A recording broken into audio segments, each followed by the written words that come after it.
Good morning friends and welcome back to Hirijan classes. दोस्तों, हमने अभी तक वीडियो में जितने भी हुए हैं उसमें अमाइनो एसिड्स के बारे में डिस्कशन कर लिया, चार्ज कैलकुलेशन के बारे में डिस्कशन कर लिया, 12 types of basics amino acid और उनसे 300 तरह के modified version of amino acid, pK, charge, pH और आइसोइलेक्ट्रिक पॉइंट के बीच में रिलेशन, है ना।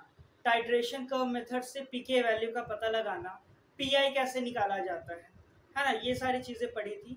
और साथ में हमने कुछ और भी चीज़ें पढ़ी थी, जैसे कि HRKDE के साइड चेन्स की पीके वैल्यू क्या होती है और वो क्यों इम्पोर्टेंस था, और किस तरह से हम पेप्टाइड बॉन्ड पे चार्ज निकालेंगे। हमने ये बात कही थी कि मैं अगले क्लास में बताऊंगा, तो वो समय आ गया है जब मैं ये चीज़ें बताऊं। तो आज हम दोस्तों बात करेंगे पेप्टाइड बॉन्ड फॉर्मेशन की, है ना। इसके अलावा charge calculation on the basis of the peptide bond, number of bond कैसे निकालेंगे किसी भी पेप्टाइड में, ये सारी चीजों को हम लोग देखेंगे। आइए देखते हैं, है ना। तो ध्यान देंगे कि पेप्टाइड बॉन्ड की जब हम बात करते हैं, यानी कि दो अमाइनो एसिड क्या होते हैं, आपस में जुड़ जाएंगे, है ना। तो होगा कैसे, ध्यान देंगे, ये एक अमाइनो एसिड है और ये एक दूसरा अमाइनो एसिड है ना। तो जब ये और ये अमाइनो एसिड आपस में जुड़ते हैं, है ना, तो यहाँ पर क्या होता है कि OH और अमाइन ग्रुप का H क्या होता है, रिलीज हो जाता है in the form of H2O। H2O के फॉर्म में रिलीज हो गया, वाटर निकल गया। तो वाटर मॉलिक्यूल जब निकल गया तो ये जो बॉन्ड फॉर्म हुआ that is called the peptide bond, है ना। तो ये जो बॉन्ड फॉर्म हुआ इसके बीच में that is the peptide bond, और इनके बीच का जो एंगल होता है ना, जो डायहेड्रल एंगल अगर मानेंगे तो किसका किसका होता है, इसको हम लोग क्या कहते हैं, ओमेगा, ओमेगा डायहेड्रल एंगल, ठीक है। उसी तरह से सी अल्फा, ध्यान देंगे सी अल्फा और इस सी के बीच में पेप्टाइड बॉन्ड फॉर्म करने के बाद की बात हो रही है। तो पेप्टाइड बॉन्ड अगर फॉर्म कर दिया है तो सी अल्फा और सी के बीच का जो बॉन्ड होगा वो साई होगा। बहुत अच्छा है तरीका याद रखने का, सी सी साई, है ना, मतलब सब से ही है, तो सी सी साई। तो दूसरा जो एन सी होगा, एन और अल्फा सी के बीच में वो क्या हो जाएगा, फाई हो जाएगा। और ये दो बहुत इंपॉर्टेंट बैकबोन होते हैं, क्योंकि ध्यान देंगे कि जैसे ही ये पेप्टाइड बॉन्ड फॉर्म किया है तो यहाँ पर क्या हो रहे हैं, यहाँ पर पार्शियल डबल बॉन्ड कैरेक्टर बन रहा है सी और एन पे, है ना, क्योंकि वो ओ पे भी था और इधर। तो पार्शियल डबल बॉन्ड कैरेक्टर जब यहाँ पर बन रहा है, एक्चुअली ऐसा कुछ होता है, तो यहाँ पर एक चांसेस है कि कैसा बन जाए, पार्शियल डबल बॉन्ड कैरेक्टर बन जाए। तो ये जगह रिस्ट्रिक्ट हो जाएगा, यानी ओमेगा वाला क्या हो जाएगा, रिस्ट्रिक्ट हो जाएगा, रिस्ट्रिक्ट हो जाएगा। तो ये एक डाइहेड्रल मंगा बचा, ये एक डाइहेड्रल एंगल बचा और ये एक डाइहेड्रल एंगल बचा। तो इन्हीं दो पे क्या होगा, एंगल चेंज हो सकता है। तो डाइहेड्रल एंगल जो चेंज होगा वो साई और फाई वैल्यू पे चेंज होगा। इसीलिए रामाचंद्रन प्लॉट जो किया जाता है किसी भी पेप्टाइड अमाइनो एसिड का या फिर पॉलीपेप्टाइड या प्रोटीन का, is on the basis of the backbone, है ना, backbone dihedral angle of the phi and psi पे किया जाता है। ध्यान देंगे, बैकबोन ऑफ डाइहेड्रल एंगल, है ना, ये इसका क्या है, बैकबोन है ना, पेप्टाइड का क्या है, ये बैकबोन है। तो इसके साई और फाई पे हम रामाचंद्रन प्लॉट करते हैं, पहली बात, ठीक है। दूसरी बात ये कि ये जो सी और एन के बीच में जो ओमेगा का जो है, जो ओमेगा एंगल है या ओमेगा डायहेड्रल एंगल है, ये कौन सा बॉन्ड है जरा बताइएगा। तो ये हमारा कोवैलेंट बॉन्ड है ना, और ये जो C00 इसके साथ बनाया है दैट इज अमाइड बॉन्ड। तो amide bond is a type of कैसा, कोवैलेंट बॉन्ड, है ना। तो पेप्टाइड बॉन्ड को हम अमाइड बॉन्ड भी कह सकते हैं या covalent bond between C and N, carbon and nitrogen के बीच में ऐसा बॉन्ड बना है, ये भी हम कह सकते हैं। और ये H2O मॉलिक्यूल रिलीज हुआ। ध्यान देंगे कि जब H2O मॉलिक्यूल रिलीज हो गया है तो ये पूरा का पूरा अमाइनो एसिड रहा क्या, नहीं रहा। तो जब अमाइनो एसिड नहीं रहा तो इसको क्या कहेंगे, इस टर्म को क्या कहेंगे, ऐसे में ये रेसिड्यू बन जाता है, अमाइनो एसिड रेसिड्यू बन जाता है। इसीलिए हम कहते हैं कि कोई भी जो पेप्टाइड होता है वो किससे बना होता है, अमाइनो एसिड रेसिड्यू से, क्योंकि वहां से H2O मॉलिक्यूल क्या हो जाता है, रिलीज हो जाता है। इसीलिए वो क्या कहलाता है, अमाइनो एसिड रेसिड्यू, ना कि अमाइनो एसिड, है ना। तो ये हो गई बात इसकी। ये partial double bond character show करता है, ये अमाइड हो गया, है ना। इसके अलावा जो एक सिंगल अमाइनो एसिड होता है पेप्टाइड बॉन्ड में, ऑन एन एवरेज उसका मॉलिक्यूलर वेट कितना होता है, उसका मॉलिक्यूलर वेट होता है 110 डाल्टन के करीब होता है। कितना होता है, 110 डाल्टन के करीब में होता है। अब हम बात करेंगे कि ये कैसा पेप्टाइड बॉन्ड है, मोनोपेप्टाइड बॉन्ड है या डाइपेप्टाइड बॉन्ड है। ध्यान देंगे यहाँ पर दो अमाइनो एसिड रेसिड्यू हैं और ये जो पेप्टाइड बॉन्ड फॉर्म किया है, ध्यान देंगे ये जो पेप्टाइड बॉन्ड फॉर्म किया है दैट इज डाइपेप्टाइड। इसको हम डाइपेप्टाइड कहेंगे, ना कि मोनोपेप्टाइड कहेंगे, है ना। अब हम बात करेंगे किसकी, बॉन्ड नंबर की बात करेंगे कि कितने पेप्टाइड बॉन्ड हैं किसी एक बड़े पेप्टाइड में, और ये कैसे हम फाइंड आउट करते हैं। ओके, चलिए देखते हैं, बहुत आसान है ना। अब मान लीजिए कि मैं एक अमाइनो एसिड रेसिड्यू से एक पेप्टाइड बनाता हूँ, ठीक है। तो पेप्टाइड मेरा कुछ इस प्रकार से होगा, है ना। एलानिन हो गया, प्रोलीन हो गया, फिर से एलानिन हो गया, स्पार्टिक एसिड हो गया, लाइसिन हो गया, है ना, एलानिन हो गया मान लीजिए, है ना, COOH, या यहीं तक मानते हैं COOH, ठीक है। ध्यान देंगे कितने अमाइनो एसिड, 1 2 3 4 5, ठीक है। ये तो हमारा डाइपेप्टाइड, ये तो हमारा पेप्टाइड बॉन्ड नहीं होता, पेप्टाइड बॉन्ड हमेशा दो अमाइनो एसिड रेसिड्यू के बीच में होता है। तो ये एक हो गया, ये एक हो गया, ये एक अमाइनो एसिड हो गया, और ये एक अमाइनो एसिड, मतलब ये सारे क्या हो गए, पेप्टाइड बॉन्ड हो गए। तो ये पेप्टाइड बॉन्ड कितने हो, 1 2 3 4, है ना, 1 2 3 4, और नंबर ऑफ अमाइनो एसिड कितना है, 1 2 3 4 5, है ना। तो पेप्टाइड बॉन्ड का जो फॉर्मूला होता है वो होता है peptide bond is equal to n minus 1, where n is equal to number of peptide, है ना, n is equal to number of number of amino acids, number of amino acids। अब यहाँ पे कितना अमाइनो एसिड्स रेसिड्यू की बात करेंगे, ना कि 1 2 3 4 5 थे। तो आइए जरा वैल्यू पुट करते हैं, देखें तो आ रहा है कि नहीं। 5 - 1 is equal to how much, 4, सही है। 6 हो जाएंगे तो मतलब जितना भी होगा उससे 1, अगर ध्यान देंगे फिर से, अगर वो स्ट्रेट चेन में है, तो अगर वो सर्कुलर फॉर्म में आ गया, अगर मैं उसको सर्कुलर फॉर्म में बना देता हूं किसी चीज को, ठीक है, तो ये कुछ ऐसा हो जाएगा, alanine, proline, alanine, aspartic acid, lysine, और ये। तो ध्यान देंगे यहाँ पे बॉन्ड कितना बना, 1 2 3 4 5, 5 अमाइनो एसिड और 5 बॉन्ड। तो अगर केस सर्कुलर हुआ तो number of peptide bond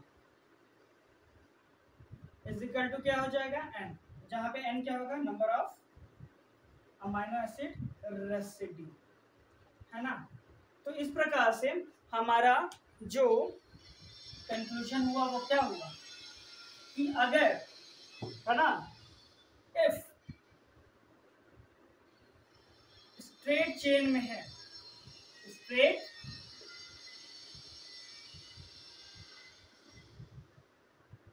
straight chain में है,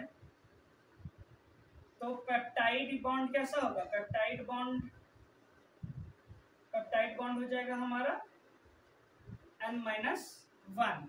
इफ सर्कुलर है तो कैसा हो जाएगा, तो पेप्टाइड बॉन्ड हो जाएगा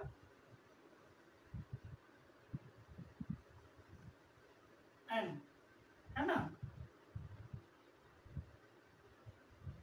नंबर ऑफ पेप्टाइड, वेयर क्या n इज इक्वल टू क्या हो जाएगा, number of amino acid residue. अब इजी है निकालना क्या? तो हमने अभी तक ये बातें कर ली। रामाचंद्रन प्लॉट के बारे में बात कर ली कि फाइसाई की वैल्यू होगी वहां पर, है ना। हमने नंबर ऑफ पेप्टाइड बॉन्ड कैसे फॉर्म करेंगे ये भी पता कर लिया, है ना। हमने ये भी देख लिया कि अमाइड बॉन्ड फॉर्म कर सकता है जो COOH है वो। ध्यान देंगे अगर यहाँ पर हाइड्रोक्साइल ग्रुप रिलीज ना हो तो ये एक ईस्टर बॉन्ड भी फॉर्म कर सकता है ना। अब हम बात करेंगे चार्ज कैलकुलेशन की। दोस्तों याद होगा आपको कि पिछले बार मैंने कहा था कि आपको साइड चेन का कुछ का पीके वैल्यू याद रखना है। और वो साइड चेन कौन कौन से थे, HKRD E और C था। C का 8 था, E का 4.25 था, 3.65 था, R का 10.5 था, इसका 12 था और इसका कितना था 6। याद होगा। अब हम साइड चेन की बात क्यों कर रहे हैं, ध्यान दें कि अगर यहाँ पर पेप्टाइड बॉन्ड फॉर्म कर गया है तो इसमें मतलब इसका यहाँ पर जो NH होगा और इधर जो CO होगा वो तो प्रोटोनेट और डीप्रोटोनेट होने की संभावना बिल्कुल नहीं है वहां पर, है क्या। यहाँ पे तो एक पार्शियल डबल बॉन्ड कैरेक्टर भी आ जा रहा है, रिस्ट्रिक्ट कर रहा है। कहाँ से पॉसिबल है, नहीं पॉसिबल है कि वो प्रोटोनेशन या डीप्रोटोनेशन शो करे। तो जाहिर सी बात है कि इन चीजों को हम नेग्लेक्ट कर देंगे। तो हम बात करेंगे सिर्फ वहां पर जहां पर साइड चेन कैसा होगा, हमारा साइड चेन आयोनाइजेबल होगा, है ना। अगर इसके अलावा कुछ हम और भी छोड़ रहे हैं क्या जिसमें साइड चेन है और वो आयोनाइजेबल है, अगर है तो जरूर कमेंट करें, है ना। मुझे तो लगता है एक है, क्या आपको ध्यान में है? चलिए अब बात करते हैं हम कि चार्ज कैलकुलेशन कैसे करेंगे। हमने पीके की बात की थी ना, पीआई की भी बात की थी, ध्यान देंगे। अब मान लीजिए कि हम 3 डिफरेंट पीएच पे बात करते हैं। एक पीएच है कितना 3 पे, एक पीएच है कितना 8 पे मान लेते हैं, 9 पे मान लेते हैं, है ना। और एक पीएच मान लेते हैं किस पे, 7 पे मान लेते हैं, ठीक है। 6 ही मान लेते हैं, क्या दिक्कत है, 6। ओके। अब हम बात करते हैं इधर कि अमाइन ग्रुप का हम पीके लेकर चलते हैं, यानी NH2 का पीके वैल्यू जो है वो हम 8 ले रहे हैं, ठीक है। COOH का जो पीके वैल्यू है वो हम ले रहे हैं कितना 2.4, ठीक है। अब ध्यान दीजिएगा हमने बात की थी कि अगर पीके इज ग्रेटर देन पीएच तो चार्ज कैसा है उस पे, नेगेटिव कि पॉजिटिव, पॉजिटिव, है ना। और पॉजिटिव है कहने का मतलब किस फॉर्म में है, प्रोटोनेटेड फॉर्म में है। अगर पीएच ज्यादा बढ़ा तो फॉर्म कैसा, नेगेटिव चार्ज हो जाएगा उस पे, यानी कि डीप्रोटोनेटेड फॉर्म में है ना। तो चलिए देखते हैं जरा कि पीएच 3 पे क्या होगा। हम कंसीडर करेंगे इसका, और कहाँ कहाँ कंसीडर कर सकते हैं, एक तो यहाँ पर आयनाइजेबल ग्रुप है, एक यहाँ पर आयनाइजेबल ग्रुप है, एक यहाँ पर भी है और एक यहाँ पर भी है। प्रोलीन में नहीं हो सकता, एलानिन में नहीं हो सकता, एलानिन में नहीं हो सकता, है ना। अब हम बात करेंगे डी का कितना था 3.65 और के का कितना था हमारा 12 था, है ना। पीएच 3 पे बात कर रहे हैं भाई, तो पीएच 3 जो है ध्यान दीजिएगा 8 से छोटा है या बड़ा है, जाहिर सी बात है क्या है वो पीएच जो है ये किससे है, छोटा है। और अगर छोटा है ना, अगर पीएच छोटा है तो यहाँ पे चार्ज कैसा होगा, पॉजिटिव, यानी कि ये किस फॉर्म में होगा, NH3+ फॉर्म में होगा, है ना, क्योंकि प्रोटोनेटेड फॉर्म में होगा। इधर बात करते हैं 3 पे और ये 3.65 है, यानी तो यहाँ पर कैसा होगा, प्रोटोनेटेड फॉर्म में होगा। हाँ यहाँ पे चार्ज पॉजिटिव नहीं होगा, यहाँ प्रोटोनेटेड फॉर्म में होगा। यहाँ पे एक चार्ज क्या आ जाएगा, पॉजिटिव 12 पे है ना। इसका पीके वैल्यू किससे, पीएच से ज्यादा बड़ा है ना, तो चार्ज कैसा पॉजिटिव आ जाएगा। तो इसके भी जो साइड चेंज होगा क्या होगा, NH3+ शो करेगा। और पीएच क्या है 3 है, यानी 2.4 से क्या है ज्यादा है, तो पीएच अगर ज्यादा है तो चार्ज कैसा, निगेटिव। तो ध्यान देंगे इधर चार्ज निगेटिव, इधर पॉजिटिव, और कहाँ चार्ज था, पॉजिटिव। तो पॉजिटिव निगेटिव तो कट गया, न्यूट्रल हो गया, यानी इस पे +1 का क्या होगा, चार्ज होगा। इस अमीनो एसिड पे एट pH3 कैसा चार्ज होगा, +1 का चार्ज होगा। अब हम बात करेंगे दूसरे चीजों की। pH हम किस पे बात करेंगे, 9 पे। भैया जी तो 9 जो है हमारा, है ना, 8 से क्या है, बड़ा है, यानी pH is greater than pK। तो यहाँ पर NH पे नेगेटिव चार्ज तो नहीं आएगा, NH2 हो जाएगा, है ना। और अगर इसकी बात करें तो यहाँ पर चार्ज कैसा होगा, नेगेटिव होगा, क्योंकि 9 बहुत ज्यादा बड़ा है COO से, और इसका 3.65 था, इधर 9 है। और इधर बात करें NH3, इसका कितना था, 12 था, और यहाँ पे 9, तो अभी भी क्या है, इसका पीके वैल्यू पीएच से क्या है, ज्यादा बड़ा है, तो यहाँ पे चार्ज कैसा, पॉजिटिव। और यहाँ पर चार्ज हमेशा क्या होगा, नेगेटिव ही होगा, क्योंकि यहाँ पर भी क्या है, पीके पीएच जो है 9 है, और वो इसके पीके से क्या है, बड़ा है, तो यहाँ पे चार्ज नेगेटिव। तो ध्यान देंगे यहाँ पर चार्ज क्या क्या हो गया, नेगेटिव, पॉजिटिव, नेगेटिव, और इधर कोई चार्ज नहीं, इधर तो इस पे -1 का चार्ज हो गया, और ये क्या हो गया, 0 हो जाएगा, है ना, न्यूट्रल हो जाएगा, तो -1 का चार्ज हो गया। अब बात करते हैं pH6 पे, चलिए वो भी बात कर लेते हैं।